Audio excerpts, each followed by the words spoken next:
Hello, I am Stephanie Stint and we're going to discuss curriculum standards. This topic is especially meaningful to me. Curriculum is the foundation for what is taught in schools and what we want our students to know. Assessment is also a key component to curriculum since it tells us if our students learned what we wanted them to and if we were successful in our instruction. Curriculum, instruction, and assessment should all tie together for an effective educational system. We'll examine the roles of state and federal governments in curriculum standards. According to the 10th Amendment, powers not delegated to the federal government are reserved for the states. Since no mention was made in the Constitution for the establishment of public education, that duty falls to the states. Throughout the United States' early history, Congress has never adopted proposals for a national policy supporting education. Historically, curriculum matters are determined by state statutes. Curriculum standards, requirements, assessments, and courses are determined by the state. States have the legal authority for defining the curriculum. As we know, this curriculum is what drives the instruction in many Kansas schools. Schools are becoming highly accountable for the teaching of the state curriculum through the results of state assessment. Curriculum guides are available from the state of Kansas. These guides are downloaded and kept readily available by Kansas educators, who frequently check the status of their class against those standards. Now we're going to move on to federal statutes. The Supremacy Clause of the U.S. Constitution says that all federal laws take authority over any state law.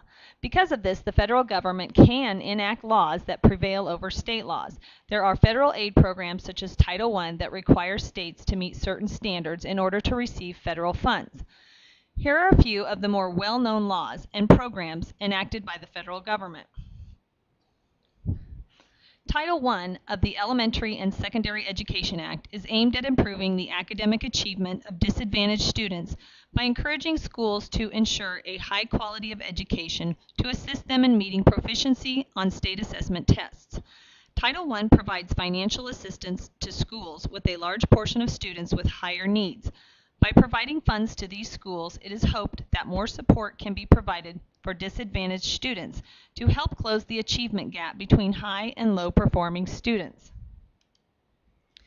The Individuals with Disability Education Improvement Act requires public schools to provide all children with disabilities a free, appropriate public education in the least restrictive environment appropriate to their individual needs. This is to help protect individuals with disabilities from discrimination in schools. This act has certain mandatory requirements in order to receive financial assistance from the federal government. For example, appropriate individualized education programs, or IEPs, must be developed for each child with a disability, and particular procedures must be followed in the development of the IEP. The Individuals with Disability Education Improvement Act also stipulates that students with disabilities should be educated with children having no disabilities to the highest extent possible. Because of this act, structures such as RTI, or Response to Intervention, and Kansas's MTSS, or Multi-Tiered Systems of Support, are being implemented in schools nationwide. These structures are designed to use data to see if interventions are working for students before they are referred for special education. The No Child Left Behind Act is a reauthorization of the Elementary and Secondary Education Act of 2001. NCLB includes significant accountability measures for public schools. The goal is that all students will be proficient in reading and math by the year 2014. Schools must make adequate yearly progress, or AYP, which is a significant improvement each year toward their 100% goal. And I think this cartoon represents what many who work in the public school system feel about NCLB. While the goals of improving reading and math scores are admirable, the feeling among those who must follow the guidelines is the immense pressure to raise test scores. If you don't make AYP each year, you are faced with consequences. For example, some of the consequences are that schools not making AYP are publicized, and after 5 years of not making AYP, the school will be placed on corrective action. It's a feeling that being threatened will lead to better teaching, learning, and higher test scores.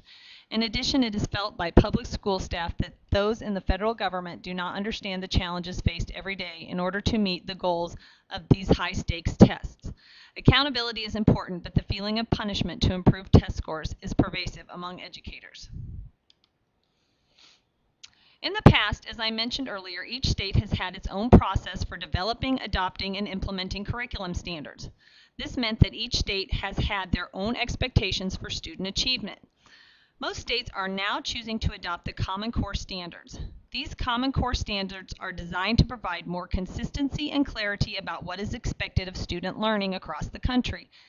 They will also more effectively prepare students to enter college or the workforce no matter where they live, as well as prepare students to enter a global economy and society. These are not a set of national standards, nor did the federal government have any role in their development. The Common Core standards were initiated and developed by teachers, parents, administrators, and experts who are members of the Council of Chief State School Officers and the National Governors Association Center for Best Practices. Several teachers' organizations were also highly involved. And I believe this video correlates with the ISLLC Standards 1 and 2. By adhering to the state standards and the organized curriculum, as well as analyzing assessment data to improve instruction, the education leader promotes the success of all students. The success of all students also depends on all stakeholders knowing and believing in the instructional goals of the school, which is outlined in the curriculum standards.